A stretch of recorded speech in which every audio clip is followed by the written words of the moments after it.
Jeremy Hunt, joins us now live in the studio. Good morning. Good morning, Martha. What did Kwasi Kwarteng do wrong? Well, first of all, I want to pay tribute to him for what he did right, which was the energy price guarantee, where in a situation where households up and down the country were facing energy bills potentially going up to £6,500, he introduced a cap which will see the average one kept at £2,500. But to answer your question directly, there were two mistakes. It was wrong to cut the top rate of tax for the very highest earners at a time when we're going to have to be asking for sacrifices from everyone to get through a very difficult period. And it was wrong to fly blind and to announce those plans without reassuring people with the discipline of the Office for Budget Responsibility that we can actually afford to pay for them.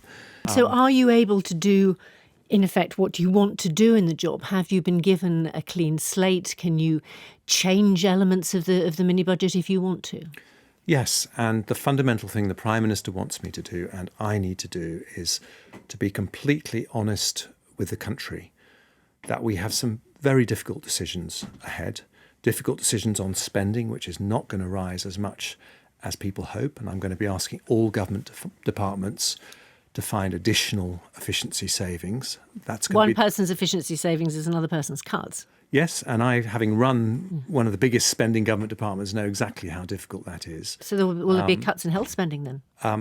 We're going to ask all government departments to find efficiency. I'm not going to specify what's going to happen department by department. But they're going to be difficult decisions across the board, Martha. I don't want to pretend to anyone. But the second thing I promise, as well as the fact that we will very much be thinking about the needs of the most vulnerable as we take those decisions, is that I'm only doing this job because of the fundamental confidence I have in the long-term future of the British economy. We have the top universities, the biggest tech sector in Europe, one of the world's largest financial centres. We have a massive amount going for us.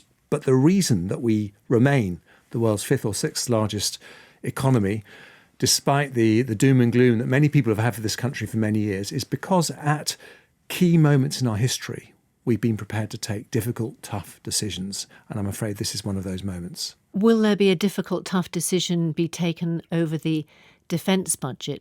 Well, we do need to increase defence spending, but I can't make a promise to you here and now about the timings of that. But, do we need to play our part to defend freedom and democracy around the world in the face of the first major war in Europe since the Second World War? Of course we do, and that is what Britain is all about. But the Defence Department too is going to have to help find efficiencies. The long-term ability to fund an increase in defence spending will depend on stability in the economic situation and a healthily growing economy. Let's return now to the political crisis which we've seen unfolding in recent days. How long will Liz Truss be Prime Minister? Well, I think what the country wants now is stability. She's been Prime Minister for less than 5 weeks.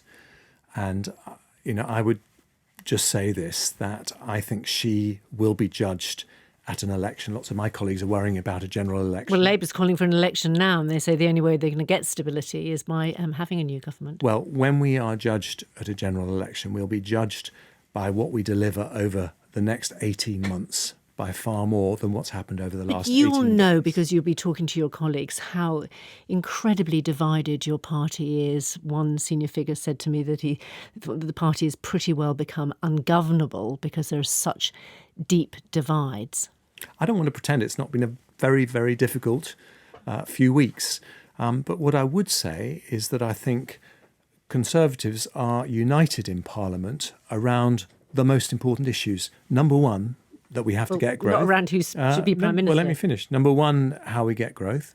Number two, I think that the big Brexit divide has been settled inside the Conservative Party and everyone now wants to get on and make a terrific success of Brexit. And I think, we had a leadership election.